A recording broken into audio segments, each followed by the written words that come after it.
नमस्ते भाभी। नमस्ते। फिर चलाया मुंह उठा के अपना? क्यों आया है वैसे, बताएगा कुछ? वो भैया हैं। हाँ हाँ, ये तो मैं भूल ही गई थी कि भैया से मिलने आता है।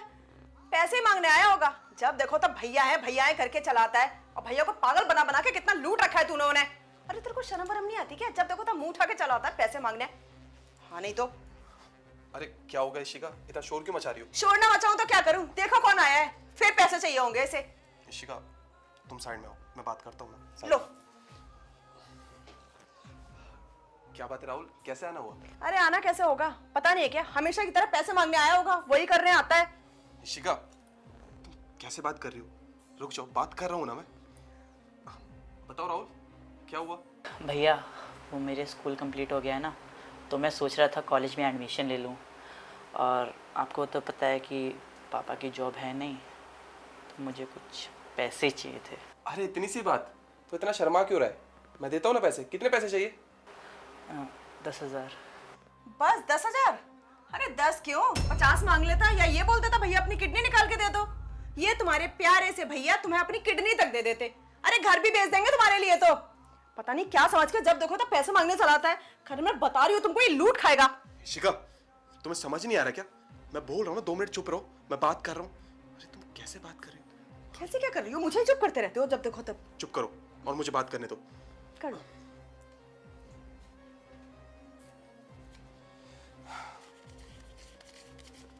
करण सोच लो अभी। चुप करो तुम। राहुल ये लो पूरे 10,000 रुपए, और अगर और पैसे की जरूरत हो तो मुझे बता देना, शर्माना मत, ठीक है? अरे शर्माता है कभी वो? तुम भी कैसी बातें कर रहे हो करण? जानते नहीं हो क्या इसको? शर्माता और रमाता नहीं है, वो भी पैसे मांग रहे हो तो बिल्कुल नहीं। मुझे तो कभी कभी लगता है ना ये तुम्हारा मिसयूज कर रहा है। अरे इसने ना एटीएम मशीन समझ रखा है तुमको। जब स्वैप करो तब पैसे निकल जाते हैं। इशिका तुम्हें समझ नहीं आ रहा क्या? वो मेरा छोटा भाई है, और अगर उसे किसी चीज की जरूरत होगी तो वो मुझसे ही तो बोलेगा। तुम चुप करो, ये मेरे और उसके बीच की बात है। इतना सोच और तू इतना सोचा मत कर। अगर पैसों की जरूरत हो या किसी चीज की जरूरत हो तो मुझसे खुल के बोला कर, ठीक है? हाँ हाँ, पैसे क्यों, सब कुछ दे दो। घर बंगला सब नाम कर दो इसके। अरे एक काम करो, अपने कपड़े तक उतार के दे दो। यही तो चाहता है वो।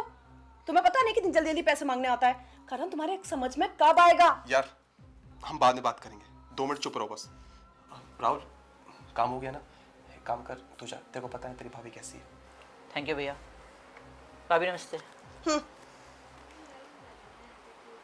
इशिका तुम्हें बात करने की बिल्कुल तमीज नहीं है क्या? अरे वो क्या सोच रहा होगा? हाँ अरे उससे जो सोच रहा है सोचने दो ना करण। कम से कम कुछ सोचे तो सही। उसके दिमाग में इतनी बात आनी चाहिए कि बार बार किसी के घर मुंह उठा के पैसे मांगने नहीं जाया जाता। किसी के घर नहीं, वो मेरा छोटा भाई है, और अगर उसे पैसों की जरूरत है मुझसे बोलेगा ना। देखो अगर तुम्हें प्रॉब्लम है ना तो अपनी प्रॉब्लम अपने पास रखो। वो मेरे से पैसे लेगा, मेरे को इस बात पे कोई बहस नहीं सुननी। करण क्या चल रहा है ये? करण मेरी बात नहीं सुन रहे और उस लड़के की बात सुने जा रहे हैं, और उस पर दिल खोल के पैसे लुटाए जा रहे हैं। 2 दिन पहले मैंने कहा था कि मुझे शॉपिंग करनी है, तब इनके पास पैसे नहीं थे। अब इस लड़के के लिए इनके पास 10,000 रुपए निकल आए।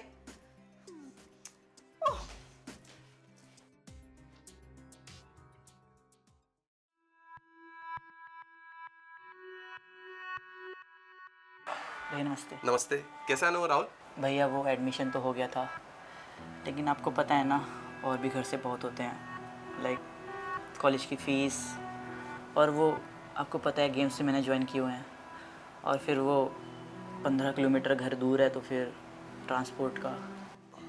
ये फिर आ गया यहाँ पे। करण ये क्यों आता है बार बार बार बार? अरे क्या चाहिए भाई? एक काम कर, इनको ले जा। हर महीने आने की दिक्कत ही नहीं होगी। रोज पैसा मांगता रही हो तू। शिका रुक तो जाओ, सुनने तो क्या बोल रहा है वो। चुप रहो। राहुल तुम बताओ क्या बात है, कैसे आना हुआ? तो 15 किलोमीटर भैया बाइक से जाना सेफ़ नहीं है, और आपको पता है पूरा जंगल का एरिया होता है। तो अब मैंने बात की है कॉलेज वालों से, बट वो बोल रहे हैं कि कम से कम 10 से 12 हज़ार तो ट्रांसपोर्ट का ही जाएगा, और पापा का लोन भी आपको पता ही है, वो भी चुकाना है। तो मुझे बस 50,000 की नीड थी। अरे इतनी सी बात? इतनी सी बात है ये? 50,000 मांग रहा है वो। कभी 5 कभी 10, आज सीधे 50 पे आ गया। कल को ये लाखों मांग सकता है। करण क्या करोगे? तुमने सोचा है? अरे अपनी हालत देखो, कैसे थे कैसे हो गए हो। एक बात बता, तेरे भैया 2400 घंटे तेरे लिए कमा रहे हैं। हाँ, अपना घर भी पाले, तेरा घर भी पाले, ठेका ले लिया उन्होंने। अरे समझ क्या रखा है भाई? इशिका, चुप करो। वो मेरा भाई है और वो मुझसे नहीं बोलेगा तो किससे बोलेगा? देखो तुम चुप करो, मुझे तुम्हारी कोई बात नहीं सुननी। और राहुल, तू टेंशन मत ले, मैं तुझे पैसे देता हूँ। एक मिनट। ये देख, यही तेरा ही नंबर है ना? जी भैया। भेज दी मैंने पूरे 50,000 रुपये, ठीक है? थैंक यू सो मच भैया। मतलब मैं तो बहुत परेशान था, मुझे लगा था मैं कैसे करूँगा, लेकिन आप हर बार की तरह इस बार भी आपने मेरी मदद की। और भैया मैं ना ये सारा आपका पैसा दे दूँगा वापस। लौटाना भूल जाओ। हमने उम्मीद छोड़ दी है कि तुम हमारे लिए हुए पैसे कभी लौटा सकते हो।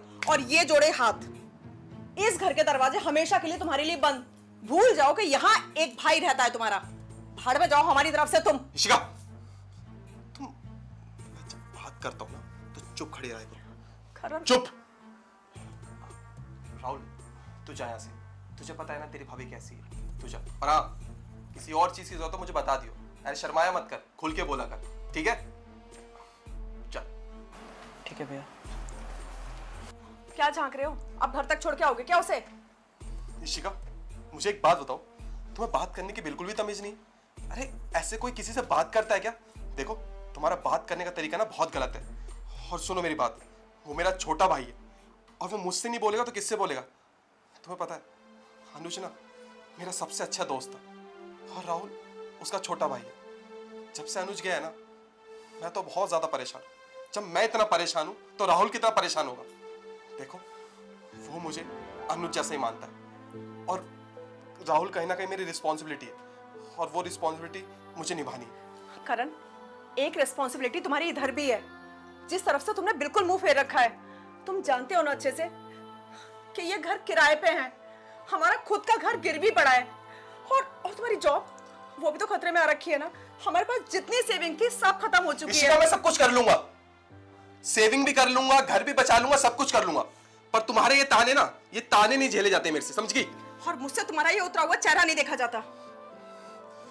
मुझे ना तुमसे कोई बहस नहीं करनी। मेरा दिमाग मत खराब करो, हटो यहाँ से। करण,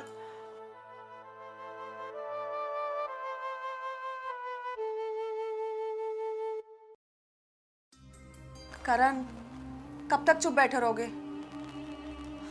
देखो, मुझसे तुम्हारी ये हालत नहीं देखी जाती। क्या हुआ है, बताओगे कुछ? इशिका, मेरी जॉब भी चलेगी और जो घर मैंने गिरवी रखा था वो भी मेरे हाथ से चला गया। हे भगवान, अब मेरे पास कुछ भी नहीं है। एक छत थी हमारे पास, गिरवी थी पर थी, वो भी नहीं बची। तुम्हारी जॉब का सहारा था, जैसे तैसे हम अपना गुजारा उसमें कर लेते थे, उससे भी हाथ धो दिया। करण, मैं जानती थी कि ये दिन बहुत जल्दी आने वाला है, पर तुम नहीं समझ रहे थे। देखो, किसी की मदद करना बहुत अच्छी बात होती है, लेकिन बिल्कुल लुट जाना, करण ये कहाँ की समझदारी है?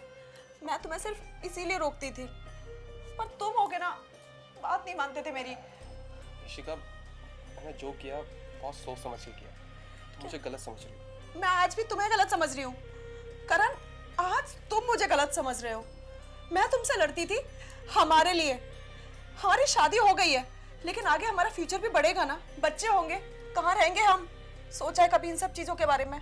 इशिका, मैंने सब सोच रखा है, तुम टेंशन मत लो, मैं सब कुछ ठीक कर दूंगा, मुझे बस थोड़ा वक्त दो। करण, वक्त नहीं है हमारे पास। और वैसे अब कहाँ है तुम्हारा वो भाई जो पल पल पे पैसे मांगने आ जाता था? अब उसे नहीं दिख रहा कि हमारे पास कुछ नहीं बचा है? वो कमीना जब देखो तब आ जाता है। तुम्हें बात करने की बिल्कुल तमीज नहीं है क्या? तुम उसे गाली दे रही हो? अरे वो मेरा छोटा भाई है। अरे राहुल, कैसे आना हुआ? बैठ। नमस्ते भैया। नमस्ते भाभी। नमस्ते। राहुल, बता, सब ठीक है ना? कोई प्रॉब्लम तो नहीं? सब ठीक है भैया, आप बताओ आप कैसे हो? करण, बिल्कुल चुप रहना। बिल्कुल ठीक नहीं है तुम्हारे भैया। जॉब जा चुकी है उनकी, एक घर था हमारे पास, वो भी तुम्हारी पढ़ाई में इन्होंने गिरवी रख दिया था। सब कुछ छिन चुका है हमारे हाथ से, अब कुछ नहीं बचा जो हम तुम्हें दे पाए। मैं तुम्हारे सामने हाथ जोड़ती हूँ, प्लीज यहाँ से चले जाओ और अपने भैया को और परेशान मत करो, प्लीज। इशिका, मैं परेशान नहीं हूँ, मैं बिल्कुल ठीक हूँ। राहुल, तू बोल, क्या बात है? भाभी मैं यहाँ पे भैया को परेशान करने नहीं आया हूँ और ना ही मैं कुछ मांगने आया हूँ।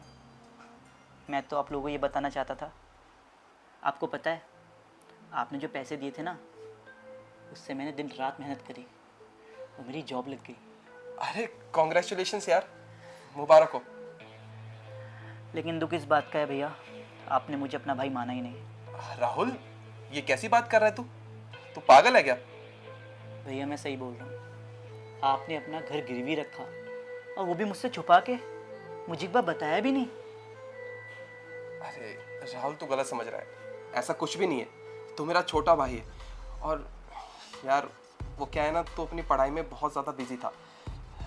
मैंने सोचा मैं तुझे डिस्टर्ब करूँगा तो तुझे भी प्रॉब्लम होगी और मुझे भी प्रॉब्लम होगी, और मैं नहीं चाहता कि तेरा फ्यूचर ख़राब हो, बस इसलिए मैंने तुझे कुछ नहीं बताया। पर भैया आप ये देखो कि अनुज भाई का छोटा भाई हूँ, तो मेरी भी कुछ जिम्मेदारी है ना। खैर, ये लो, ये क्या है? ये आपकी प्रॉपर्टी के पेपर्स हैं। प्रॉपर्टी के पेपर्स तेरे पास? मतलब हमारे घर के कागज? हाँ, मुझे पता चल गया था कि आपने अपना घर गिरवी रखा है, तो जैसे ही मेरे जॉब के पैसे आए, सबसे पहले मैंने आपका मकान छुड़वाया। राहुल, इसकी क्या ज़रूरत थी? खामखा तूने अपने पैसे वेस्ट किए। भैया पैसे वेस्ट? अरे आप उस टाइम मेरे काम आए थे जब मेरे पास कोई नहीं था, ये मेरी जिम्मेदारी थी। और आपको क्या लगा भाभी? भाभी मैं समझ सकता हूँ मैंने बहुत उधार मांगा, लेकिन मेरी नीयत गलत नहीं थी, मैं कुछ करना चाहता था। अरे नहीं नहीं राहुल, ये सब बोल के और शर्मिंदा मत करो मुझे। मैं जानती हूँ मैंने जाने अनजाने तुम्हारे साथ बहुत बदतमीजी की है और तुमको बहुत बुरा भला कहा है, और तुमने उन सब के बदले मुझसे उफ तक नहीं की। बस हाथ जोड़ के माफ़ी मांग सकती हूँ तुम्हें, सॉरी। अरे कोई बात नहीं भाभी, घर की बात है। देखा इशिका तुमने, मैं कहता था ना मेरा भाई बहुत समझदार है और मेरा नाम रोशन ज़रूर करेगा। तुम ही कहती थी कि कुछ नहीं करेगा, आज देखा इसने सब कुछ ठीक कर दिया। हाँ करण, आप तब भी सही थे, आप आज भी सही हैं और आप हमेशा से ही सही रहेंगे।